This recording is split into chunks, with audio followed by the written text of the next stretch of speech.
Hello, everybody, and welcome back to the Barely Bookish podcast. Today, we are going to be talking about episode 8 of Interview with the Vampire Season 2, and I am once again joined by Candace. Hi. I'm so excited. Oh my There's gosh. so many things to talk about. I'm bubbling over, honestly. Ugh. So, first of all, I think we should just start with the fact that this episode is called And That's the End of It. There's nothing else. Mm, Hello? woof.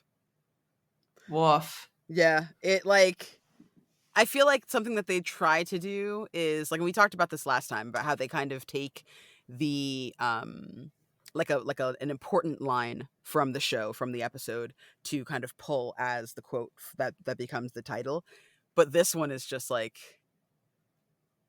I don't know, it feels so dour, you know? Mhm. Like, it feels final, but also, like, deeply depressing. I don't know. The energy is the energy is rancid, honestly. The vibes are awful. Yeah. Um, just, like, even the opening scene, I'm like, the whole time. Like, I I feel know. like they've continued to, like, move further and further apart in my mind or something. Yeah. Like, and the symbolism of them just sitting at this table, and now they're not next to each other anymore. They are Nope. at completely different Across. ends. Yep. Yep. Oh God. And then Daniel's stuck in the middle. No, thank The you. symbolism. No, thank you. Yeah. No. No, I'm okay. Yeah. Oh my God. So Louis like, okay, and to catch you guys up, remember how I was waiting death in a tomb? Um, Rocks were all up in my body. I couldn't move. My bones reset. You know, they grew around the rocks, so there's Yep. still rocks in there. And then Armand cuts him off and he's like, you can get those out anytime you want to. Dude, like, so just petulant in that moment. So incisive. Like, Louis is talking about how he has literal shrapnel in his feet. Like, when he walks around, he can feel it in his feet.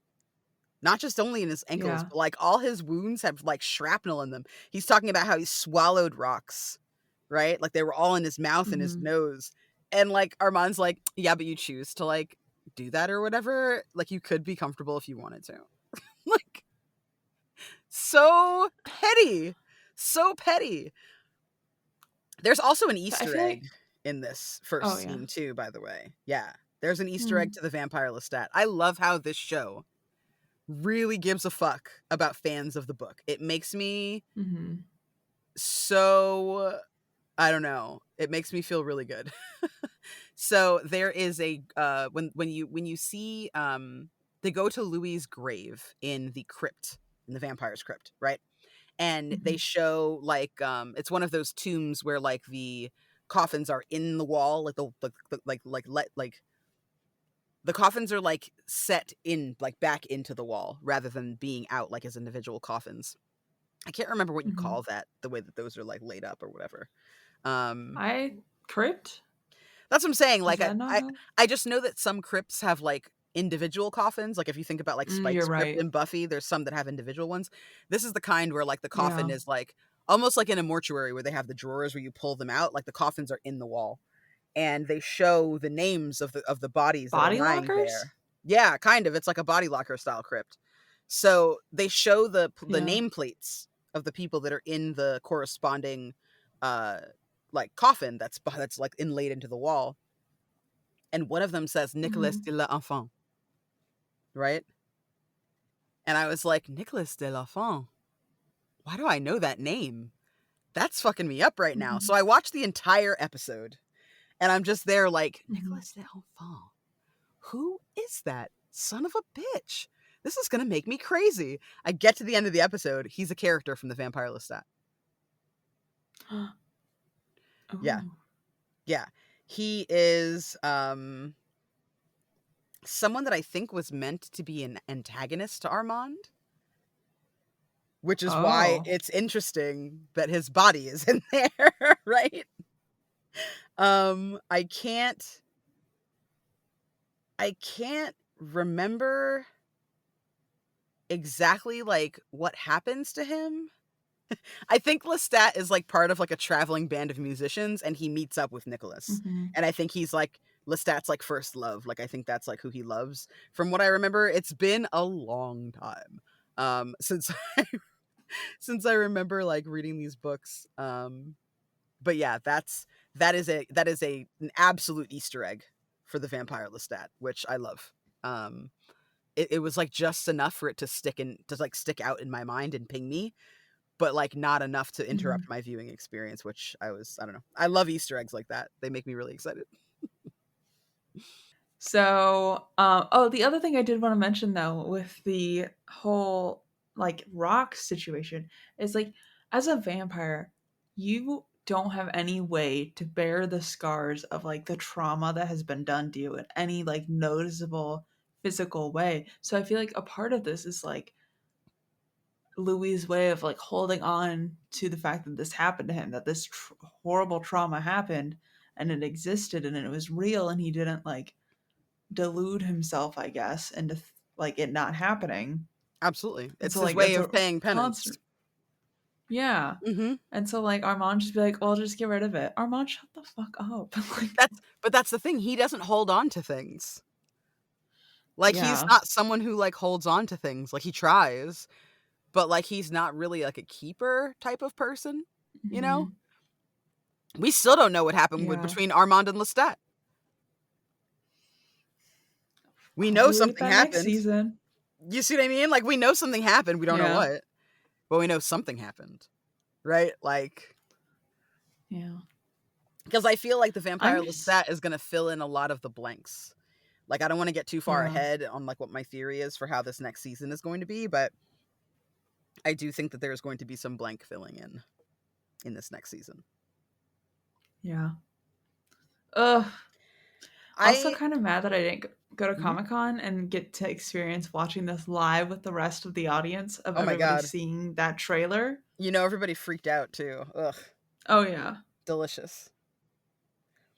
Yeah, I going back to your point about trauma, one of the things that I wrote down was, like, the concept of trauma being so interesting for a vampire. Because, like, Mhm. for a human life, right, trauma is something that can fuck up your entire existence, and your existence is usually about a maximum of, like, 110 years and a minimum of 0, right? Literally can die at any time, will live to approximately 110 maximum, right? Like, there are very Mhm. definite lines in the sand for humanity.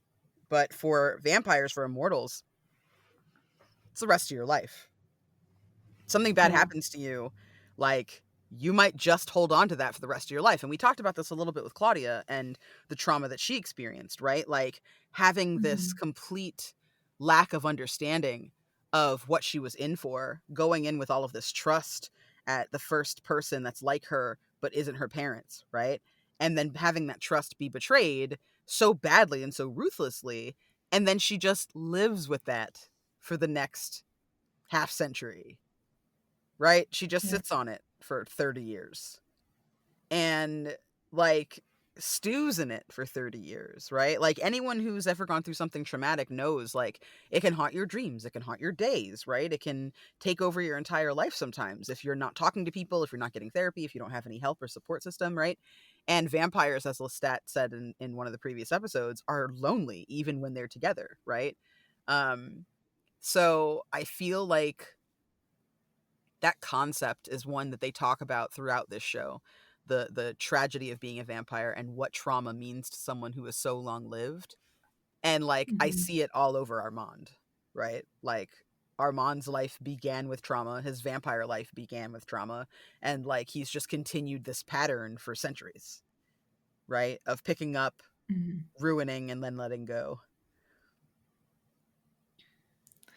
I can't even imagine burning so many bridges when you're a vampire and everybody you're burning bridges with is also a vampire. Yeah, that's a bad scene. Like, that's a bad scene, and you can tell Louis is, like, messed up, right? Like, Armand's not saying a whole lot during the scene. Like, he's only kind of speaking when spoken to, sorta. But, like, Yeah. Louis keeps kind of almost meditating with this mantra. of she was dead. Claudia was dead. She was dead. Like he keeps coming back to it. Like it feels like someone is going through a maze in their mind, and every time they get to Mhm. a dead end, it's she was dead. Claudia's dead, right? And then he goes around the corner and he's like, "Oh, nope, she's dead. Claudia's dead. Nope, she's dead. Nope, Claudia's dead." Like over and over again, and it's so heartbreaking to Yeah. see. Like you just watch this guy like lose it all. And Jacob Anderson does a fantastic job. Like he's so good, man. Like it was riveting and miserable and sad.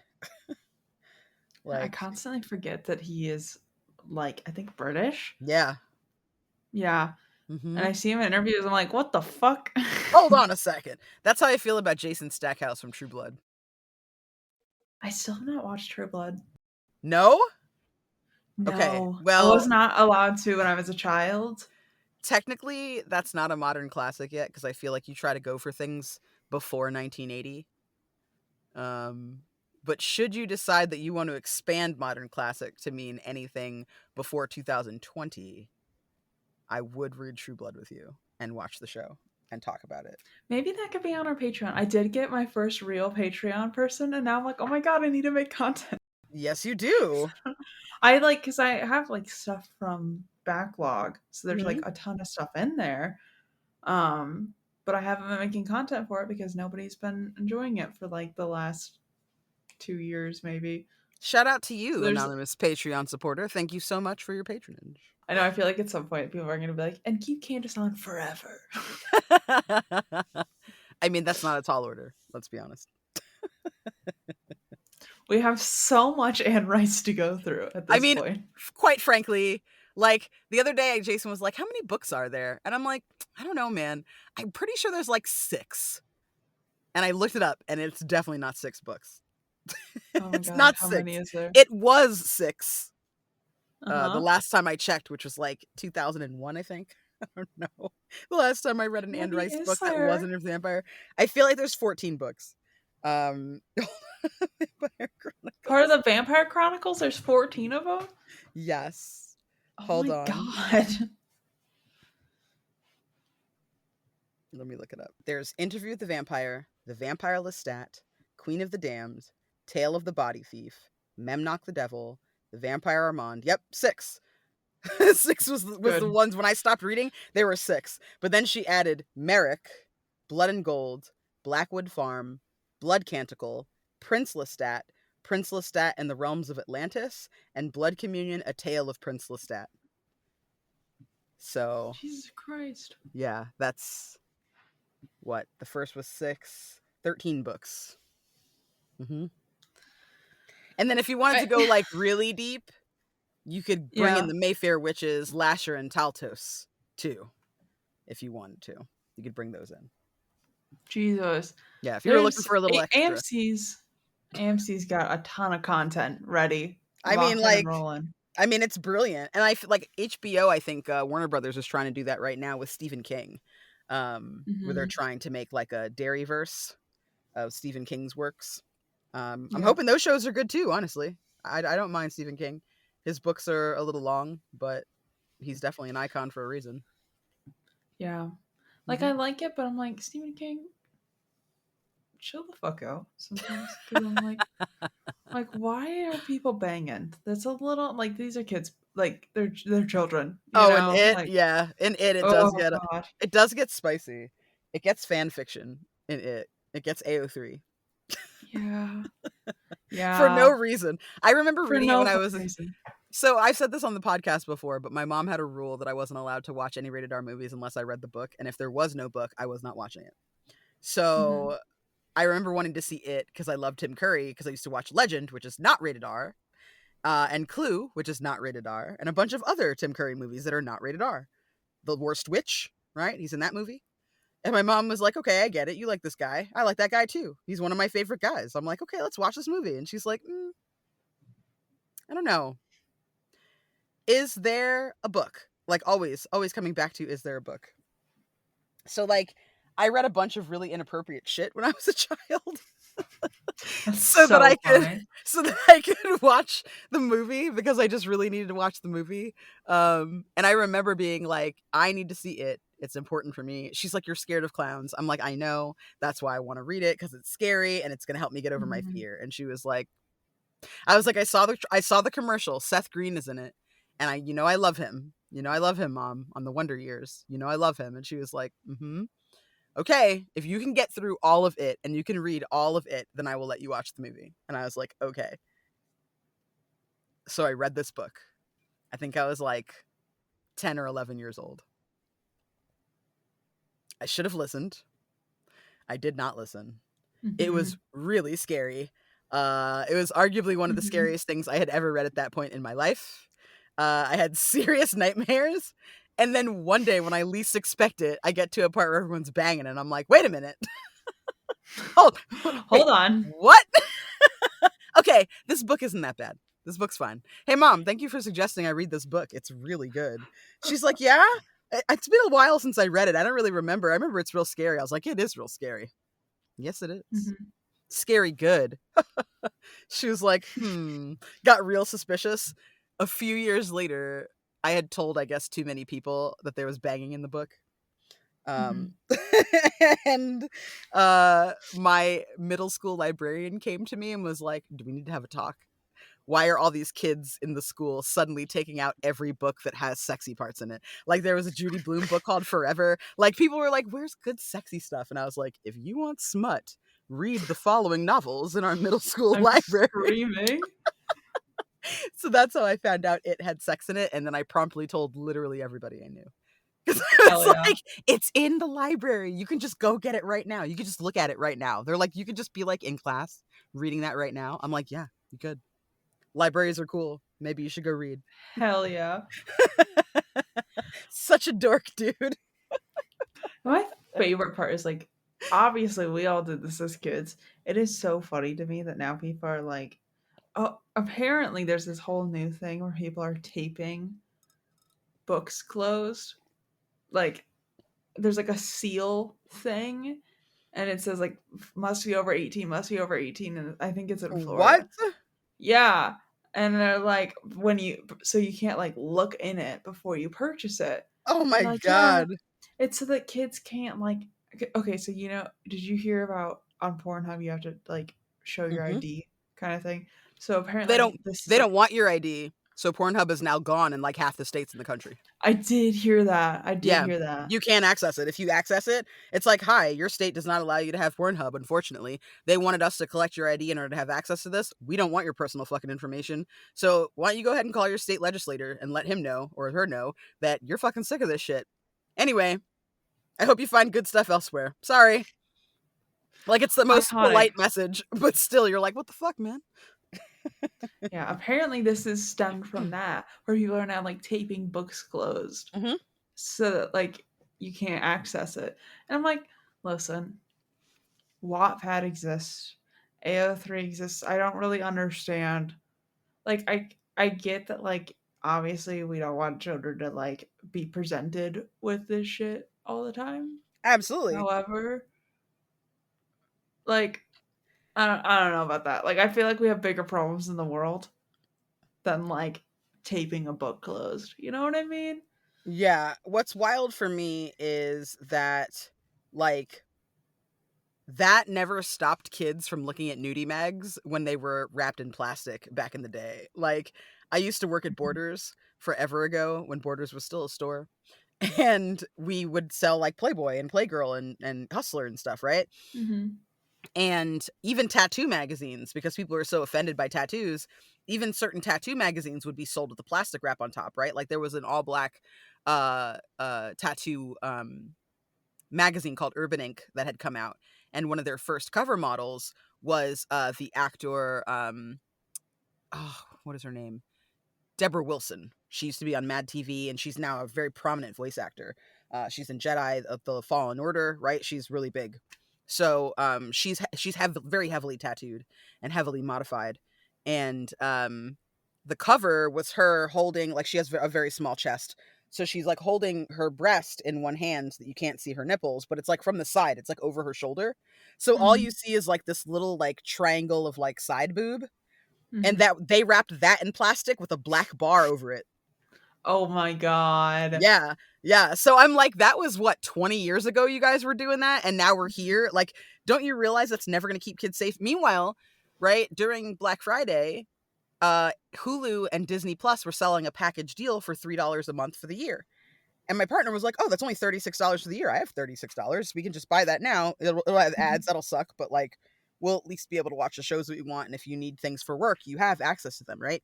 And I was like, "That's Mhm. true. Okay." So we did it.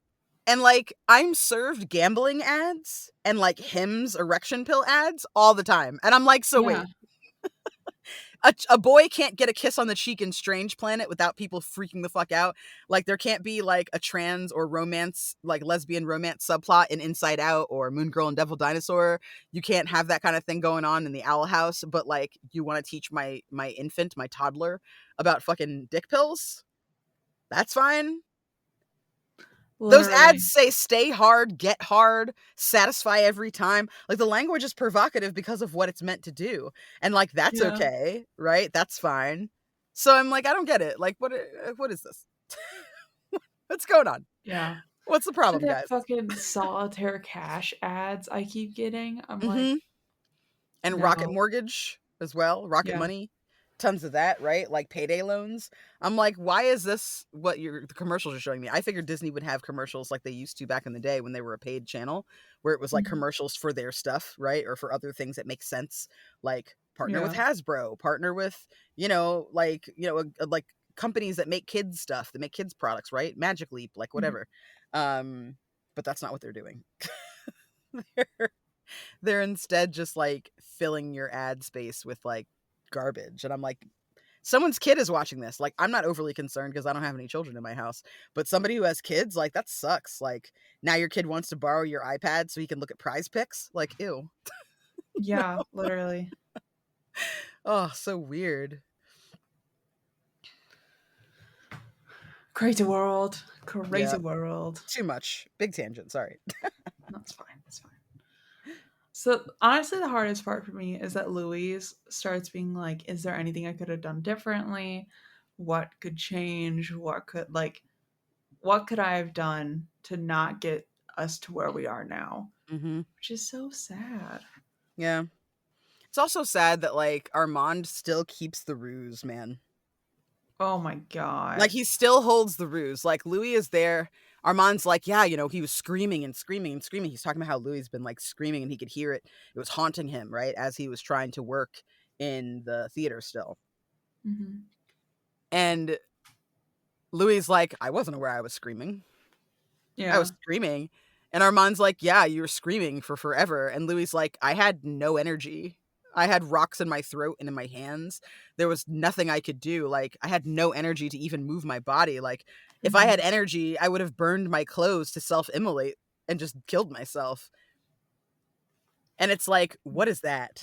What is that difference in story, right? Is that he was so traumatized he didn't know he was screaming? Or is that Hmm. Armand making up the story to underscore how bad he felt without Louis there, right? Yeah. So yeah, weeks definitely went by. Armand's just chilling, Mm-hmm. vibing, being like, "Oh yeah, whatever." Just He's like, not "It getting was like Louis out. Mm-hmm. I know." He's like, "Oh yeah, it was like really hard to hear you scream all the time." And I'm like, "Louis is probably up in there for like at least like 2 weeks." And Yeah. I can't imagine that any I feel like they're like purposely like aloof about how long it is too. Mhm. Like they don't like ever confirm how long it is. Like you know it's a long time, but you Mhm. also don't know if it's 2 weeks, is it a month, right? Is it 2 months? Like how long is it since she's died Yeah. and since he's been in there? Cuz I feel like in the next scene Santiago makes a reference to that and about how much time it's been. Yeah. 'Cause I mean, I'm getting the impression it's been like maybe even close to a year, you Right? know? Like it's been a minute. Yeah. Like Mhm. because at some point, like we already know that at this point Armand drinks once a month or Mhm. so, and like so Louis doesn't need to drink every single day to survive. Right. He probably needs to drink about once a week. and then Right. he's good, happy, healthy, content. He'd probably be hungry if it was 2 weeks. Agree. He would probably be starving if it was a month. Right. But to get to a point where you're like in vampire stasis, Mhm. because he's saying that he's like, oh, I was so drained. I was death.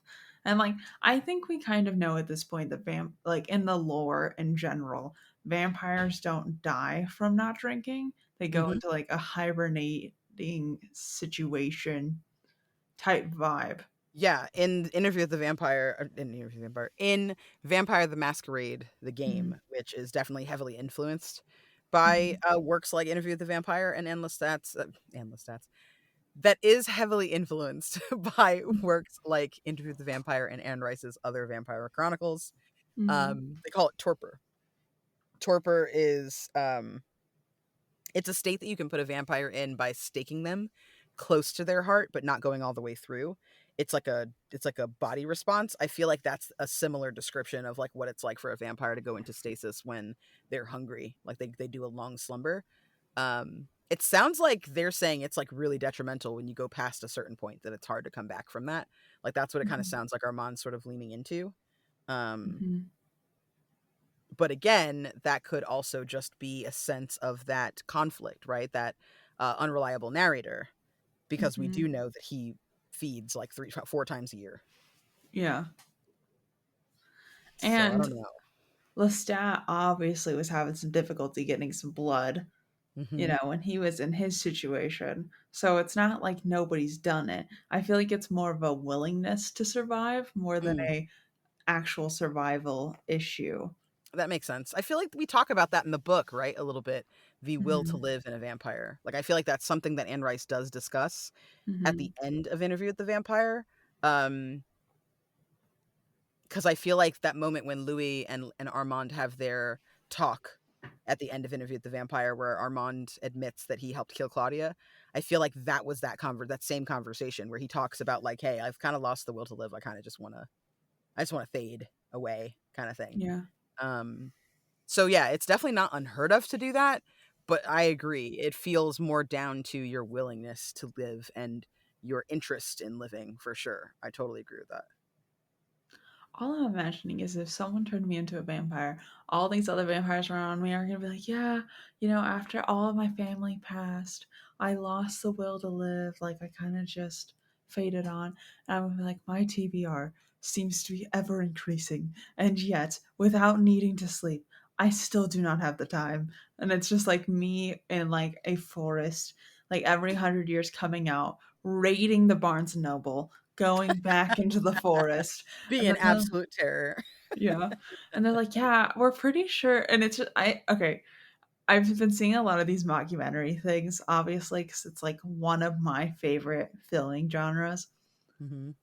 I'm just imagining a mockumentary, and it's like this little small town, and then it's like, yeah, every so often, we all know, and we do have an alarm on the town's like main system for Hmm. about the 100-year mark, in which the vampire comes down, raids the bookstore, pretends to be human though, and like it's always fashion that's very obvious that it's not of the time, you Is know? incredibly polite and well mannered.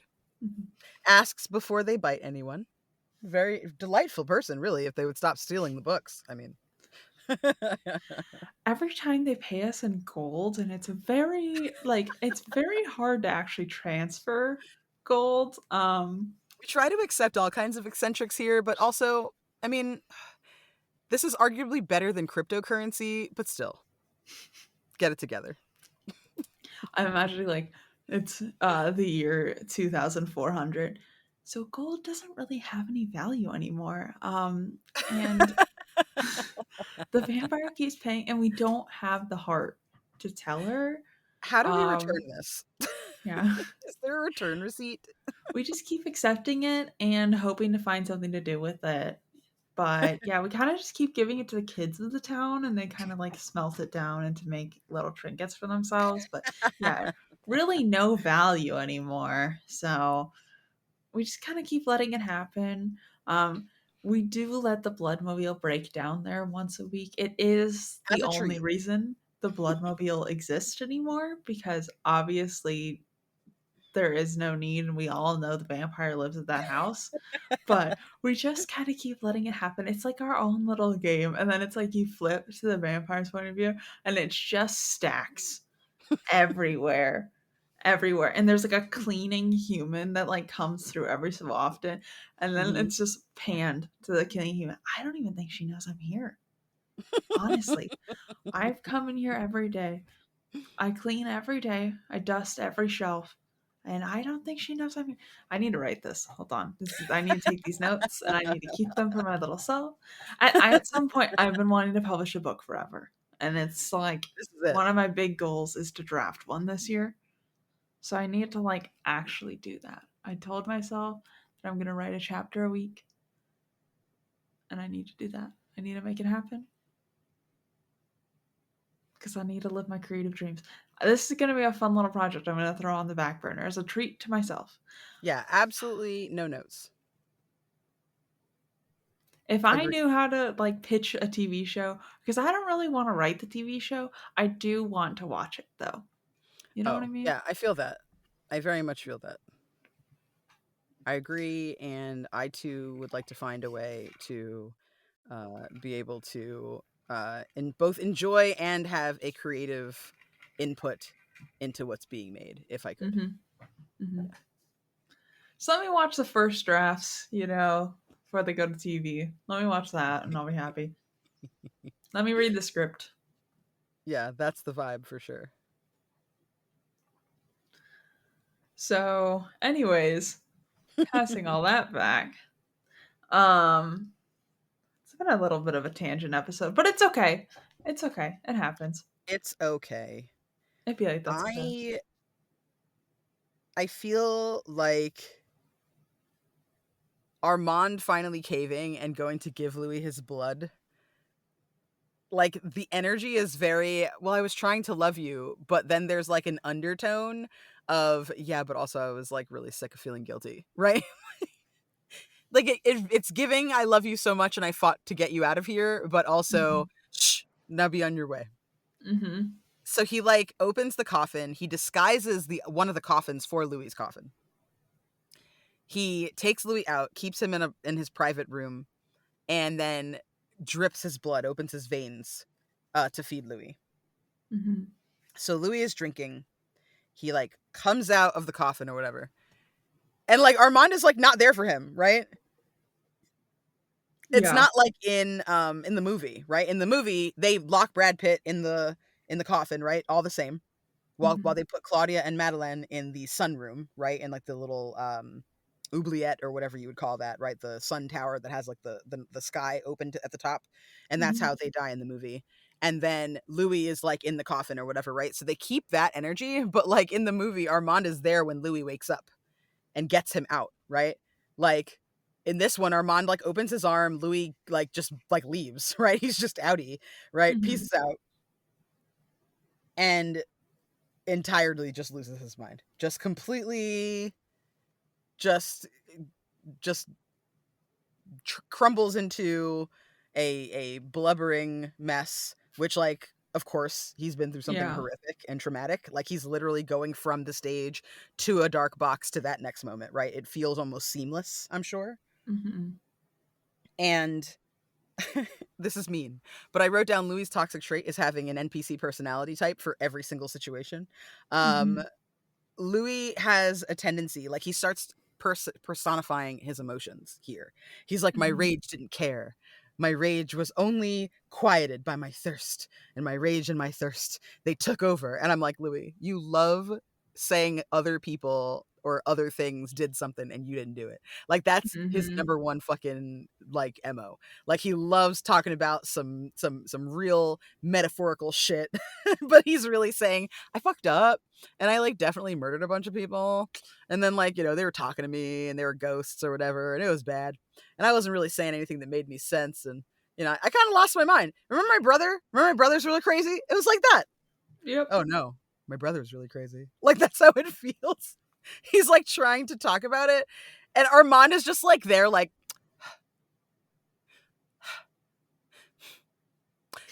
the whole time. Literally. Literally.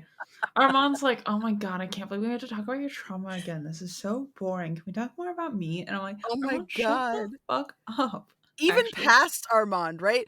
Louis like, "Armand, are you there?" He like reaches out to him with it with his mind. And it's like the first time Louis really tries to do that, right? Other than maybe with Mhm. Claudia. So he reaches out to Armand. Armand's like, "Hey man, I'm here. What's up?" Louis like, "Did you know? Like, did you know this was happening?" Armand's like, "Of course not. Of course not," right? But Armand is talking to Louis as he's like clanging shit around. He's like making all these illustrations of like the Mhm. exits in in the Théâtre de Vampire, like where people can come and go, right? Like, oh, well, if you go here, you're not going to be able to cut him off at the pass here. There's like a ghost of a man that he killed talking to him like, Yeah. "You're going to want to chop everybody's heads off. You're not a farmer. Don't use that sickle. You're going to need a machete, my friend." Like telling him what Hell weapons. yeah. And I'm like, you're just watching it like this poor fucking man, like this poor man, complete mental breakdown. And Armand does not ask a single question. He's not like, "Hey, babe, what are you doing?" Literally, on our end of the screen, Louis is dipping rags into gasoline and making like flame jars, right? Like jars Mhm. full of like gasoline soaked rags that you can throw on a fire to make it big and even worse than it already was, right? Yeah. Or you can tie off onto something. So watching that was crazy. Like Armand hears Louis doing all of this exertion, right? It's clear that he's up to something and says nothing. Does not ask anything. Louis is like, "Hey, don't be at the theater tomorrow night after at curfew. Just don't be there." Fucking Armand's just like, "All right, love you, bye." Click. Does not ask Literally. questions. Does not ask to expand on this. Isn't like, "But what Yeah. about the others?" Nothing. Nothing. Dude says nothing. And I'm like, man, this is he sold everybody out, dude. Like Armand sold everybody out. Like Armand don't everybody's give going a down. fuck about Oh, he anyone. does not care. Woo! Like, I am Ruthless. kind of convinced that Armand actually doesn't have emotion. I do wonder if he just performs it. Yeah. And if part of that is because of how he was made. Like maybe that's a side Yeah. effect of how he was made. He was made very cruelly. So maybe that's all he knows is to be cruel. Yeah, like I mean, I wasn't shocked, obviously, that this was happening, but, like, just watching it play out, like, it's breathtaking, honestly. Like, I felt like I was running, like, 45 miles an hour on my 2 feet, right? Like, I felt like I was just, like, tearing down the highway, like, with this fucking story today. Wow. Um, and then meanwhile, Raglan James is messaging Daniel in real life, right? Like, in our Mhm. time, Raglan James the Talamasca is texting Daniel like, "Hey, Mhm. so, is there something that you needed? Was there, like, something you wanted us to give you or whatever?" And Daniel's like, "Yeah, obviously, you know I want it." And they're like, "Yeah, Mhm. well, I mean, we do have it, but, like, what are you gonna do for us?" Like, "We want something too." Daniel's like, "Fuck, what do you want?" Like, I'm trying like, he's sitting there, like, talking out loud as he's typing, like he does when he's trying to do the interview stuff, but Mhm. he's actually typing, "Hey, what do you want?" Question mark, question mark, question mark, right? Having this conversation with the fucking Talamasca while he's in their house. I'm like, "Daniel Malloy, if this episode doesn't end with you dead, I don't know what's happening, okay? You are taking risks, sir." I've never Holy had that shit. level of, like, multitasking Oh my expertise either. Are you I kidding am me? I could never maintain 2 conversations. Oh I my can't even god. listen to an audiobook and type, okay? Like, Neither can I. no fucking Can way. can you imagine you'd be there trying to do what he's doing and be like, "No problem, Raglan James. I will be right there with you." Oh, I mean, interview with vampires commence. Like, Yeah, literally. I would have immediately fucked it up, dude. Immediately. Like, ugh, he's Louis would really have been playing a like, high stakes game. "Oh, yeah." Louis would have been like, "Are you even listening?" And I'd be like, "Yeah, recapping what you just said. You're Totally sad, listening, sad, dude. sad, obviously." I love hearing about your stuff. I was just talking about how Claudia died. Yeah, and I love Yeah. how sad you are because it's beautiful. Sure. Mhm. Your trauma is amazing and Ugh, really something we should all aspire to have that level of emotional depth. yeah.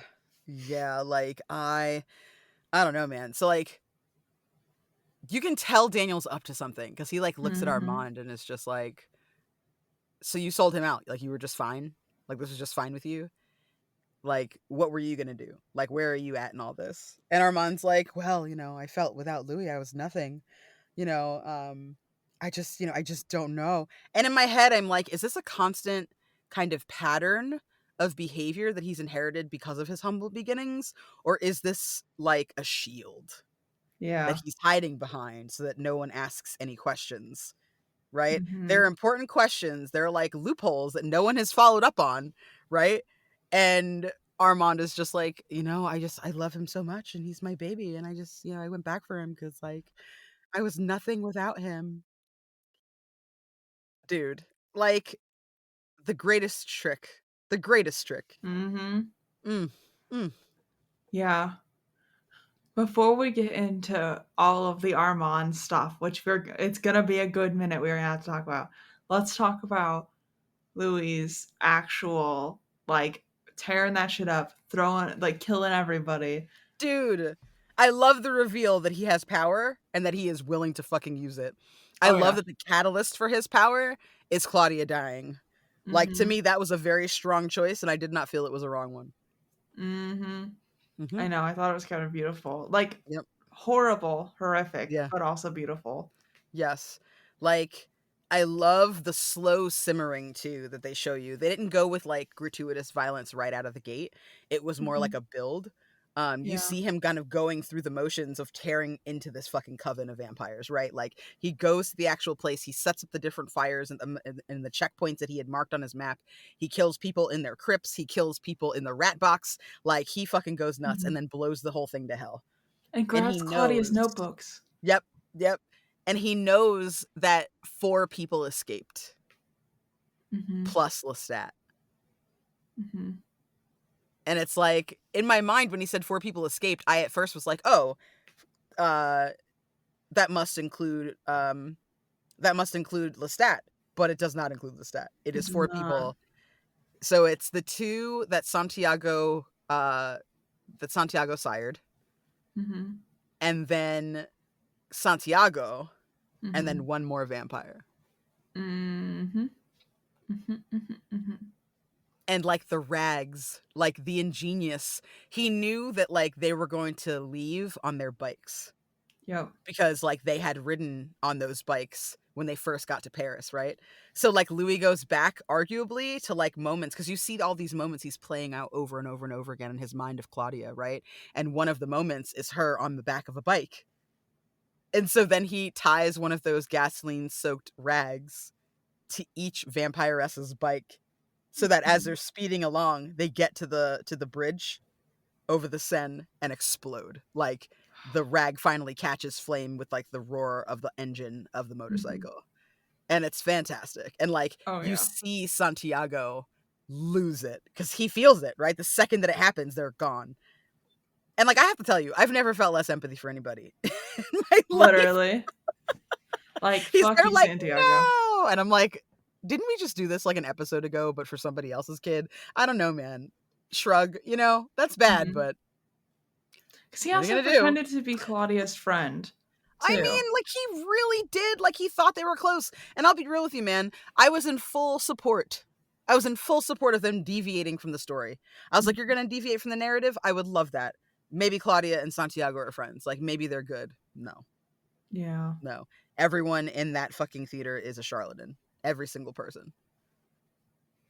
And good fucking riddance. I mean, I'm not sorry, but I've never seen a fucking ass whooping Mhm.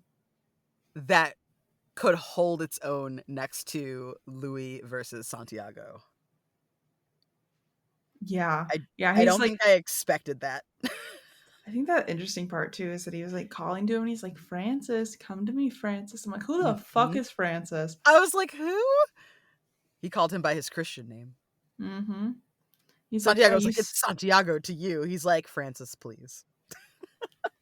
and he's like, yeah, you stole the name Francis because someone said that, or sorry, you stole the name Santiago because he thought it made you sound like a Spaniard, and you had like, and he calls him like tiny penis and stuff, and I'm like, hell yeah, Mhm.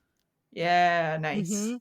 He tells him he's running away from his problems and his life and who he is, which I feel like him as like a blonde-haired, blue-eyed man also has certain implications too, Mm-hmm. considering it's the 40s that like he ran Mm-hmm. away from a life, quote unquote, right? Um he reads him to fucking filth, man. Oh yeah. Like, he goes hard to the point where Santiago's like, yo, I will rip you a fucking part. I will tear you limb from limb. And Louis Mhm. like, yeah? Don't miss me, bro. Come at me. Where you at?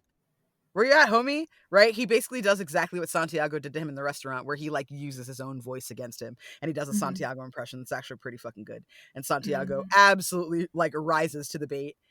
Oh, And so he good. like gets to the corner where Louis is, and Louis just chops his head off. Like Oh yeah. one motion. Like Santiago shows up and his body immediately crumbles to the ground, and you see the head roll, and Louis kicks it and fucking steps on it and looks at him, and he's like, yeah, say that shit about Claudia to my face. Oh my god. What he said about Claudia. That was uncalled for. But I don't remember what he said. Oh my god. Okay, excuse me, listener. I apologize for the salty language. It's very Mhm. coarse. But Santiago says to Louis that he's like, do you know what we did with her ashes after she was all swept up off stage? For weeks after, we used it to add a pinch to the popcorn that we sold to the Oh, I pepper that we put on the forgot. popcorn that we sell to the audience. We used it as eyeliner and as eye makeup, like eyeshadow for our acts. And every night I would take a pinch in my hand and I'd spit in it and pleasure myself. Like literally, why? Louis like, I will fucking end you, okay? I will end you, sir. All right? I'm already at your fucking house knocking on your door. Santiago's like, where? Louis like, slice. And when he jumps out of the fucking sewer thinking that he's caught Louis, Oh my and before he god. even like lands on the ground, Louis is like slice. Dude, gone. Like, gone in an instant. Oh, it's really great. It's a fantastic scene. It's a long time fucking coming. Like, I love him and him, like, calling to Santiago. Like, again, he's really coming into his power. Like, hmm the way that he's able to summon Santiago and get under his skin, like it shows a skill that we've never seen Louis have before. Like he's clumsy Yeah. at best before this moment, and today, like in this one time, in this one day, when he's there to avenge Claudia, like he is sharp and he is clear and he is like he is exacting the exact revenge that he feels that these people fucking deserve hmm without remorse. Like his face is blank in all of it until he finally kills Santiago, and then he has the cutest look on his face I think I've seen this entire show. Like he has the most affable and adorable, like Miles Morales, hey, little grin on his face when he's like, say that to my face. Oh, you can. Like it's really cute. Like I want a little postcard of Louis looking adorable like that because it's precious. I want to send it Yeah. to Lestat so that he can have it too Literally. because it's really Literally. it's so cute.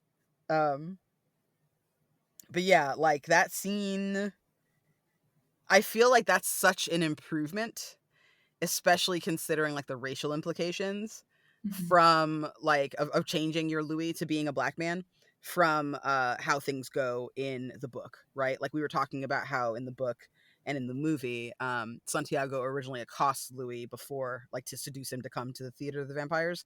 hmm In this, we don't have that scene, right? Like it's more like Louis meets Armand and Armand invites him, right?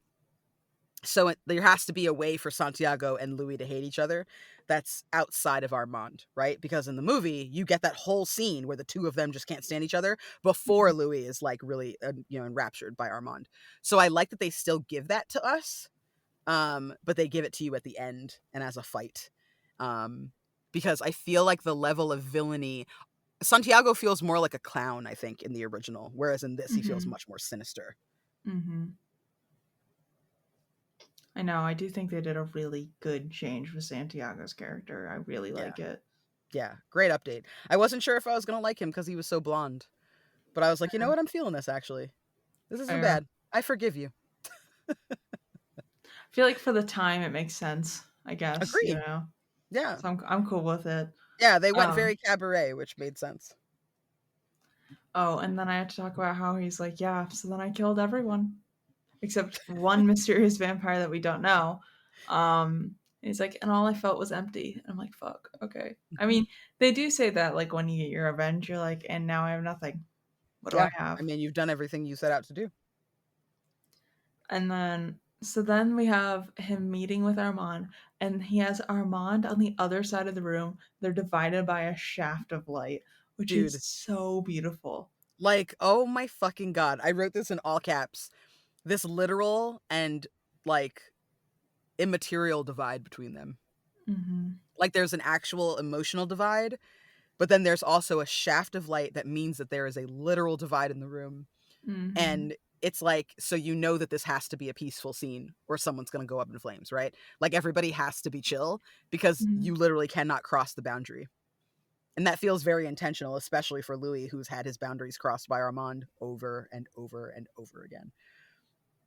The framing on this show, the art direction on this show, and the costuming on this show, the cinematography on this show, like every Hmm. single episode, every frame feels like a painting. Like, it is so beautifully done. Yeah. I have like no complaints about the aesthetic of that show. Like, they really went above and beyond, in my opinion. Absolutely Yeah, they did stunning. an awesome job. Ugh. So then they're having this whole conversation, and Armand's like, "What can I do to make things better? Like, at least I saved you, right? Me, I saved you. I did that. Yeah, I babe. created Okay. this problem, but at least, you're still alive after I created it and then kind of solved this problem just for myself and no one else. Yeah." And then Louis like, "You'll never make it up to me. Damn. Like, you literally killed this fucking kid. I That was mean, his child." listen, he's like, you don't understand, baby. Like, they were gonna kill me. They were gonna kill me. I had nothing to do with it. I was an innocent bystander. And Louis is like, all right, whatever. Is Lestat in town? Is he still here? And Literally. Armand's like, yeah, he's still here. And Louis is like, good. I want to see him. Yeah. And then he I th- goes to bed in his coffin by himself. yeah. He's like, "You can keep watch, Pointedly. bitch." Yep. Yep. Bam. Wake me. He like doesn't say please. He's like, wake me when the night is up. Good. It was so good. Yep. Yep. Mm. So then I was like, "Oh god, is Lestat a little crazy right now?"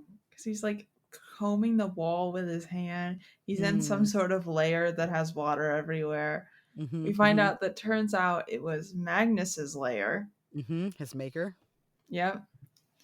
And he's like, "I just needed to come here and remember where I came from." And I'm like, "Oh."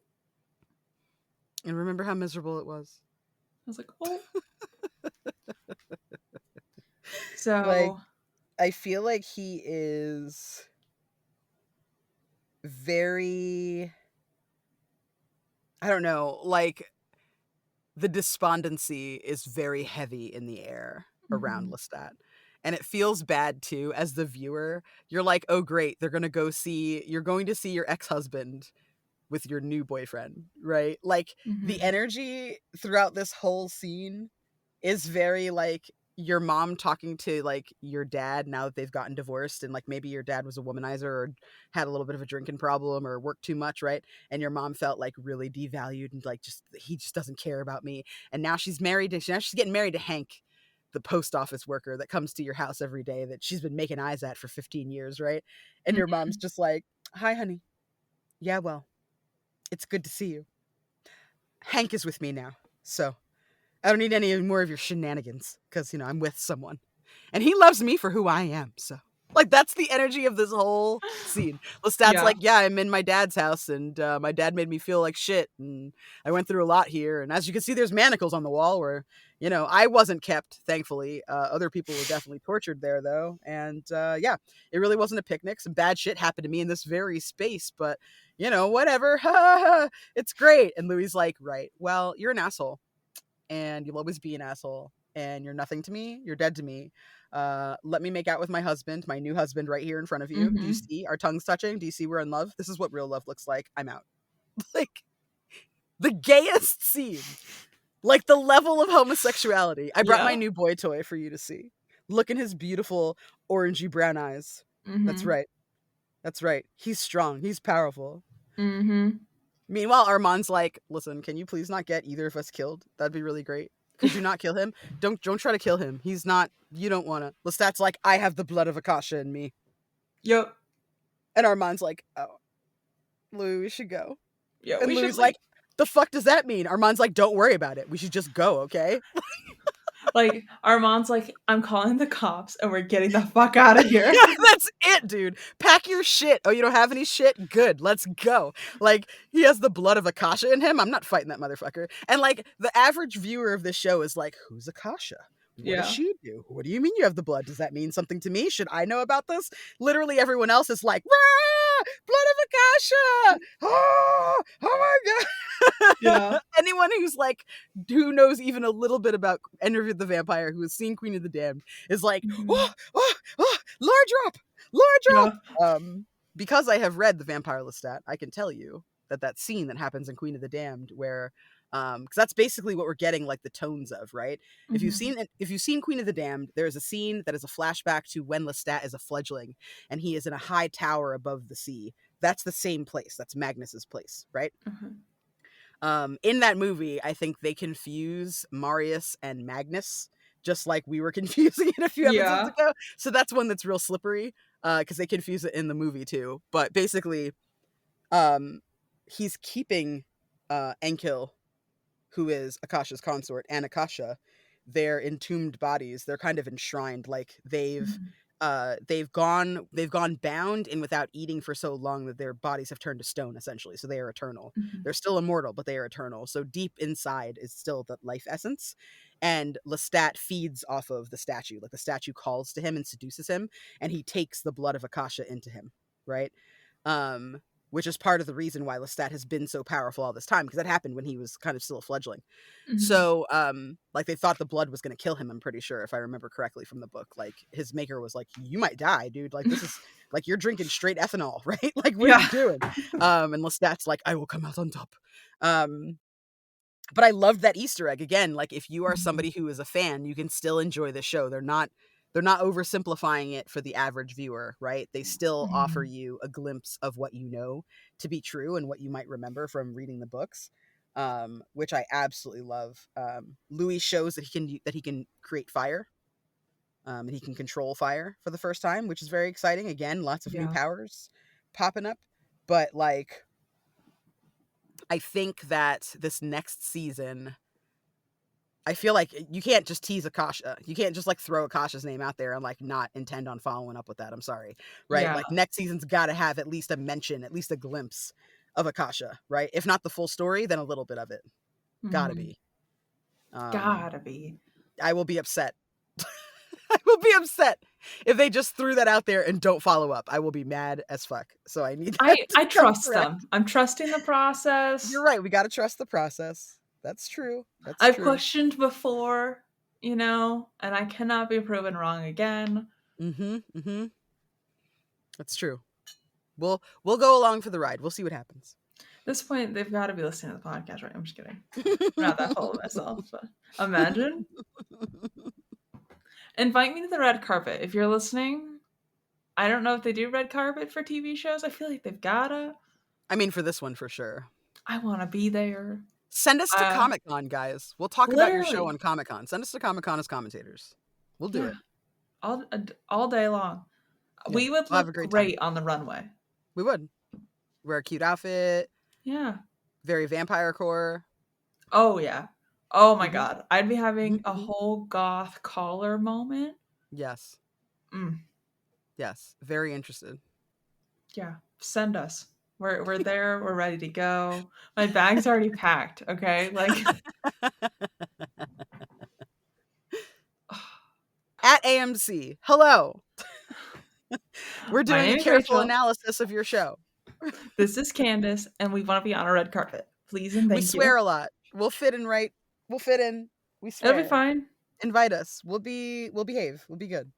I will wear whatever you tell me to. Okay. Literally. Send wardrobe and makeup. I can Yeah. probably handle my hair, maybe. Maybe send everything for me. And if you don't, it's okay. I'll figure something out.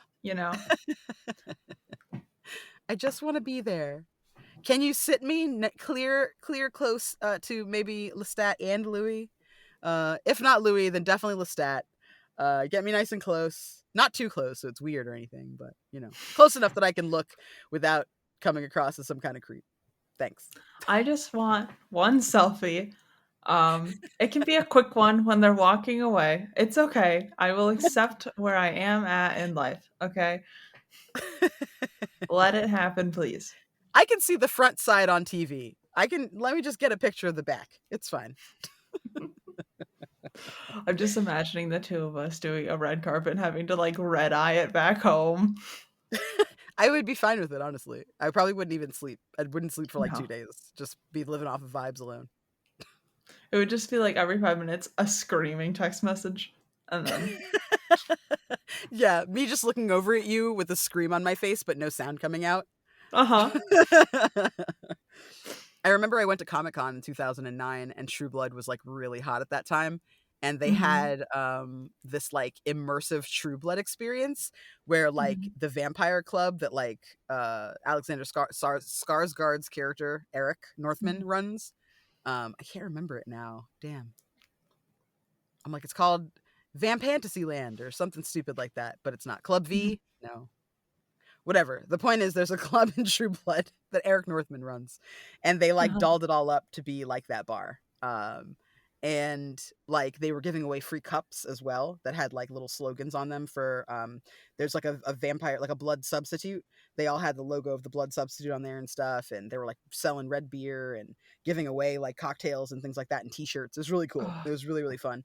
I would love to go an event like that for this show, honestly. That'd be so yeah. cool. Like it makes me wonder if they still do cool stuff like that since they had the trailer launch at SDCC. I'm wondering if they have like cool events like that still for different shows. So we flash back. I'm right, right? We flash back into present day to Daniel talking to them again at the Mm, table. let me look. Yes. So then is at the table and he's like, "Oh, cool. I do have this thing for you though." And pulls out the fucking file. Slam. Oh no, he starts asking questions. Mm-hmm. He's like, "I do have He's like, I some got some questions weird for you." questions, some little sticking points that I wanna like. Just starts to poke, and I'm like, Daniel, do not poke. Do not poke this bear. Daniel, I swear to God, do not poke this bear. He's like, hey, so I just wanted to say, remember that time we were talking and somebody had swayed the bar that we were in, remember? And Louis like, yeah. He goes, and Armand had them all under his thrall, right? And Louis like, yeah. He's like, how many people would you say that was? How many people would you say that was? He's like, oh, I don't know, like 20, 30 people. He goes, right. So it wouldn't be really hard it'd be hard for that person to do like a whole audience full of people, huh? And Louis like, what? He goes, yeah. And didn't Lestat also hold like a group of people in thrall, like a bunch of them in a club back in the day? Louis like, what are you trying to say? Daniel's like, I don't know. I mean, seems like more than one person could have saved you that night.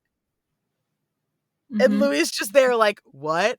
And Armand's face is like, he's got this look on his face where he's like smug, like I'm never getting caught, but also uh-oh, Yeah. right behind, he's very uh-oh behind the eyes, but confident in the face. Oh And then wait, Daniel throws the file down. Oh, I forgot before this whole conversation started. He's Armand goes, "Oh, by the way, Louis, that night that you like tried to like end yourself, Lestat said he loved you, and I do feel oh, comfortable that's telling you right. that now." I can tell you that now because you've And come to this Louis peace. like, I'm "Okay." sorry, what? Like Louis And like, "What the Daniel's fuck?" like, And yeah, not only that, but, and then throws down the smoking gun, and it's a Mhm, fucking annotated copy of the mhm, goddamn play that Armand has written all over in his red mhm, pencil like a diva that's giving mhm, notes about how him and Lestat and Santiago should be going through this play. He rehearsed it multiple times. The mhm, betrayal. The betrayal. Like, this is so much worse than it is in the mhm, book. In the book, Armand's just like, listen, I kind of knew. I'm really sorry. I did. I should have stopped them. I did. I definitely let them do that to her. mhm. Right? In the book, he's like, it was me. Right? But in the Yeah. show, Armand's like, yo, I'm going to my grave with this shit. Wait, uh-oh. Yep. Uh-oh. Uh-oh. Fuck. Oh no! Oh no! And like you see Raglan James typing to him, get out of there! Get out of there! It's Leave. bad in there! Leave in there, man! Get out! Like he fucking throws Rashid's name out. He's like, where's Rashid at? Rashid? Yeah. Rashid, are you there? Rashid's like, motherfucker, I've been gone. I delivered you that fucking document in some newspapers 20 minutes ago, and I fucking left. I vacated the Rashid's on a premises. flight to fucking Portugal at this Dude, point. he is done. Gone. He's like, I'm collecting my $6 million and I'm retiring from the world. Goodbye. Like, Mhm. fucking no. Mhm. Like, he is gone. And Daniel's just like, uh-oh. Hey guys, what's going on? Louis like sitting there trying to parse through, wait, my boyfriend actually loved me this whole time and did save me. Oh no. What am I gonna fucking do? Yeah. Oh, Yeah. oh. Then they And I like love the pose. smoking gun of Sam as Yeah. well, of Sam the vampire.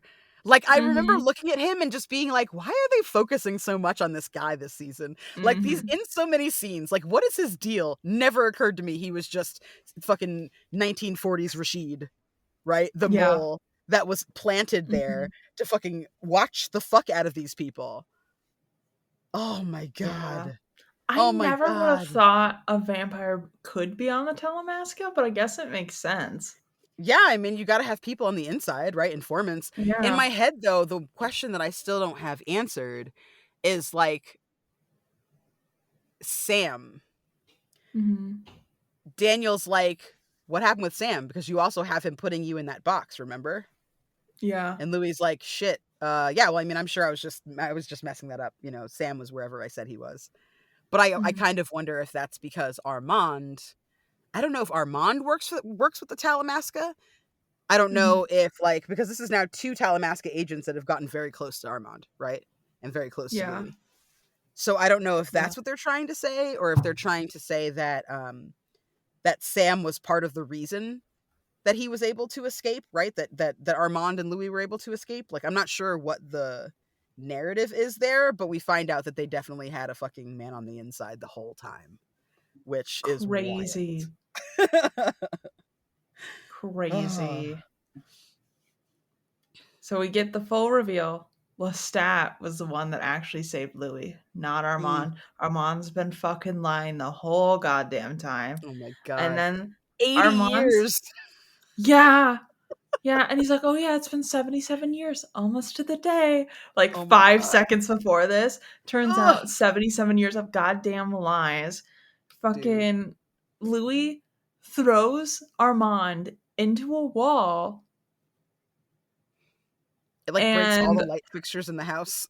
yeah, fucking like Daniel being like, "Oh my god, let me like grab my shit. Where's Rashid? I need to find Rashid. I need to get the other human, and we need to get the fuck out." So he's like walking through this, and it's just like walls crumbling, like the world ending, and he like walks into the next room in which fucking Louis and Armand are having this entire fight, and like Louis standing over him, he's like, "You're not gonna even fucking touch him.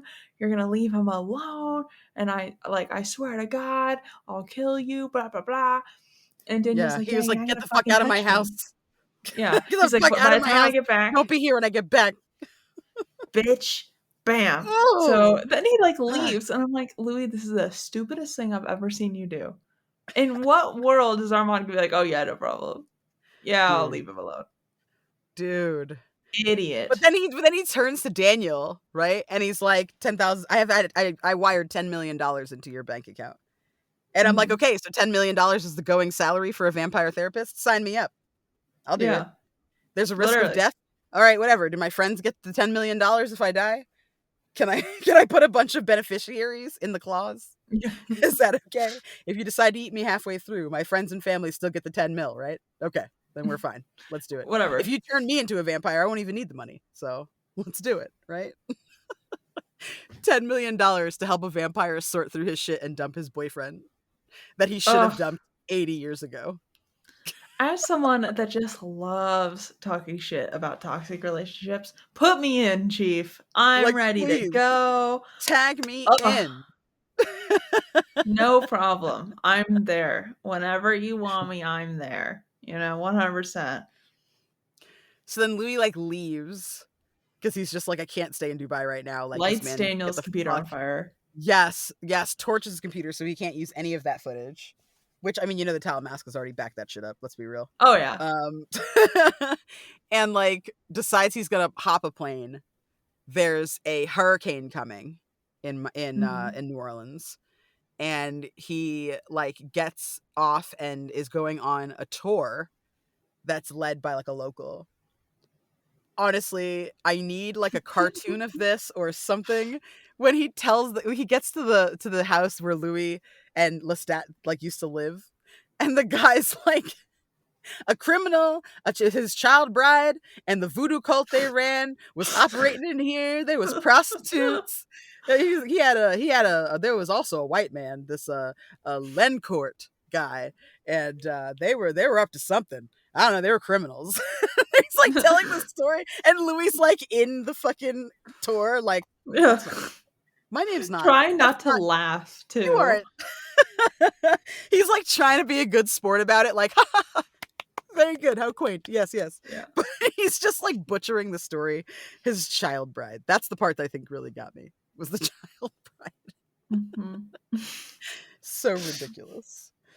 So I think about this too because of the way that like obviously history becomes stories.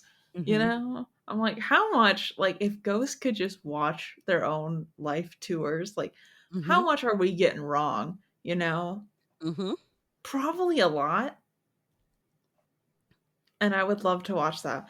Again, would love a mockumentary style show in which we just watch ghosts attend their own ghost tour. Agree. But I would also enjoy a mockumentary crossover of What We Do in the Shadows and Interview with the Vampire. Because I Oh, feel like Nandor would be upset. Like I had this conversation earlier with Jason. Nandor would be upset that people thought Lestat was prettier than him, oh and yeah. would be like, "Don't you understand? I had Lestat during the Byzantine Empire, the rise of the Byzantine Empire, when everybody was doing Turkish rugs in their homes, like talking about how I am the one Lestat dreams of at night. Everyone is dreaming of Lestat, but Lestat is dreaming of me." And then like Laszlo and Nadja would be like, "We had a threesome with Lestat back in 1975. It was great, right?" Like I feel like all of them. Colin Robinson would be like, I don't have time for you. You freak me out. You're too handsome and good looking. I want nothing to do with Mhm. you. Like, get away from me. Like, I want to see those people interact so bad. I feel like Louis would be really close with Guillermo. They'd Oh have yeah. long talks, Mhm. lots of heavy sighing. I feel like would be coming from Mhm. Louis and fucking Guillermo's like little room under the stairs. I feel Yeah. like they have good energy together. Oh, pay good money just for I'd like a watch it. little fun episode or two, you know? Please, please, give us what we want, FX. I ask for so little. All I want is to be on a red carpet, mockumentary style TV show for like And 2 episodes. a collab with AMC and Hulu. Yep. I don't ask for much, honestly. Also, probably a movie. Tickets to the eventual Vampire Lestat concert. Yeah. Um, Free merch as well, because that's just you being Yeah. nice. Please. Thank you. Give me a PR box, please. Oh, I also liked how they bring up the boy too, because in the book, I don't think that the boy really has a name. When Mhm. Louis finally finds Lestat, like in the French Quarter, Oh, like yeah. living in the ruins. Like I feel Mhm. like they don't really give him a name. They're just like this boy, this child, right? This young Yeah. man that Lestat has obviously started to turn. Like he's kind of described as looking kind of like still alive, but like Mhm. ratty. And Yeah. he's like collecting animals to bring to Lestat, and that's how Louis finds him. He sees him like picking up rats off the street. And Mhm. like I have never been so offended by something in my life, can I just say? There is a moment in this scene where like he's like to talking to Louis about like the boy, right? Like Louis is like, "Oh, I followed that boy to you or whatever." And Lestat dismisses him and tells him to leave. And the boy's like, "This is Louis. I'm not going anywhere." And Lestat's like, "Get the fuck out of here," and lights him on fire. And he's like, "Ugh, you're always so mean to me. I don't know why I stay with you," right? Like all dramatic. Mhm. And then he like opines making millennial fledglings because they're so dramatic and extra. They require so much time. And I was like, "Hey, I'm listen, we've had cackling. hard lives, okay? We've been through a lot. Don't be shitty. Okay? Don't be anti-millennial. That hurts my feelings. I want a participation trophy for being a vampire. I showed up. I showed up to be a I vampire. got It your doesn't matter if rats. I'm good at it. I got your fucking rats. When am I moving out of this internship level role? I want a raise and Literally. a promotion. Like his little millennial, like punk rock vampires, like all I fucking This want. hot topic vampire attitude. It is so Ugh, like the epitome of like hot topic it is. millennial Oh, too. It's it's so rough. funny. It's And it's rough. You like, know that like in one AirPod he's listening to My Chemical Romance. Like you know oh he is. yeah. Oh yeah. It's like between Michael Romance and Asking Alexandra and nothing Mhm. else, you know? Mhm. Mhm. Mhm. He's Maybe got a like, little Avenged Sevenfold as a yeah. treat. And then like three Bring Me the Horizon songs, you know? Yep. But Yep. he's Yep. but he talks about he only likes old Avenged Sevenfold before they like Yes. got the new singer or whatever. Yes. Yeah. Yes. That's it. That's the energy. Oh, he gets so offended that Louis is there. Louis is like, "This is embarrassing for you." Like, then they go back to, like, your divorced mom and dad, right? They, Oh like, go yeah. back into that play that, like, role play, and, like, they're seeing each other, like, all these years later, right? Like, Lestat doesn't look as bad as he seems to in the book. The book makes him feel like Mhm. he's, like, a skeleton and he's, like, really fucked up. Here, it's clear he's lost his mind, he's sad and everything, but he still looks handsome and stuff, like, he's still alright. In a house But, like robe. yeah, he's in a house robe. So it's like what happens when, like, your mom decides to, like, go to the gym and get really hot and, Mhm. like, goes to a women's retreat and learns that, like, she was her hero all along, right? And then she comes back to her ex-husband because she's like, "You know what? That retreat made me realize some things, that maybe you're not the devil, and maybe I was a little too mean to you," right? And so Louis is standing there looking at Lestat, and Lestat's like, "Oh, yeah, so I see you look great or whatever." And she's like, "Yeah, thanks. I've been working out," right? Louis is like, "Thanks, yeah, whatever. I've been, Mhm. I've been Creed's playing in the background, up you to know? no good." Yeah. And Lestat's like, "Yeah, well, how's Hank or whoever? How's your companion and stuff?" "Oh, my companion. No, you see, I'm a different person now. I learned that I'm enough, and I don't need anybody else." Right? Like, literally. Mhm. Literally, Louis Mhm. is like, "I am enough, Lestat." And Lestat's like, "Oh, I'm glad you realize that. I'm glad that you know how good you are." I'm like, tell me this isn't Kills me. fucking Sandra and Steve having this fight in their fucking bungalow, their two Mhm. bedroom, two bath bungalow where they used to live with their 2.5 kids and their dog and a white picket fence. Like, Yep. it's really, I don't know. It feels like straight people who hate gay people should watch this show so that they can have a "they're just like us" moment, like Red Note, Mhm. but with straight people and gay people. They're just like us. They fight too. Yeah. You know what, girl? You are enough, Louis. You are enough. You better leave him. Don't go back to him, Per Louis. He's pretty, but who cares? period. He's not gonna love you like you need, and you know that, honey. Like, I very, very gay. Very gay. So beautiful. I would commit a crime to watch Louis at mimosa brunch with like Sandy and like the six other divorced housewives Oh, and just please. like smashed on mimosas. They've Please. only had two, but somehow they're plastered, you know? Louis pointing at people, and this is why I don't like you. You're a bitch, and you're a bitch, and you're a bitch. And then he's gonna talk like fucking Bethany Frankel. Me, me, me, me, me, me. I'm Bethany Frankel. Me, me, me. Like in her face. Yes. Yes. Yeah, I'd pay good money for that. Honestly, I Ugh, would. And then just ends up honestly, getting frustrated and tearing everybody's throats out. can I just have a moment of Real Housewives of the De Leon courts, you know, like Oh, that would be a show. A show. Oh my goodness. Ugh. Or Everyone Hates Lestat, where the whole show is about how everyone sees through his bullshit now, and he doesn't have a thrall, but all these people are still like around and have his blood in them, and he's just like, "I hate being the odd man out. It's so lonely. Doesn't anyone know or care about my loneliness?" No, no one cares about your loneliness. and then it's Not a just like soul. Louis talking shit. He's like, I'm so fucking tired of Lestat all the time. And it's like Lestat singing in the background, belting his heart out. And he's like, he fucking sings every goddamn day. And I swear to God, this mansion is not big enough for the two of us. Like, I cannot handle him. And it's worse somehow that he's never off fucking key. Okay? You know, Then you hear maybe Lestat in the background. I can hear you. No, no, baby, you're doing so good. You're doing so good. I was just telling them how wonderful you are and how you've been improving so much. He will not shut the fuck up. I swear to God. I really at this sometimes I just think about Armand because it's something needs to get me fucking through. I mean, yeah, I was being gaslit, but the sex was great. And we talked about Lestat and he didn't have to be there. So I feel that Lestat's a better in theory kind of partner, you know? on paper, sure. But Armand really has that staying power. Even though his loyalty is just thinly disguised control, it made me feel safe.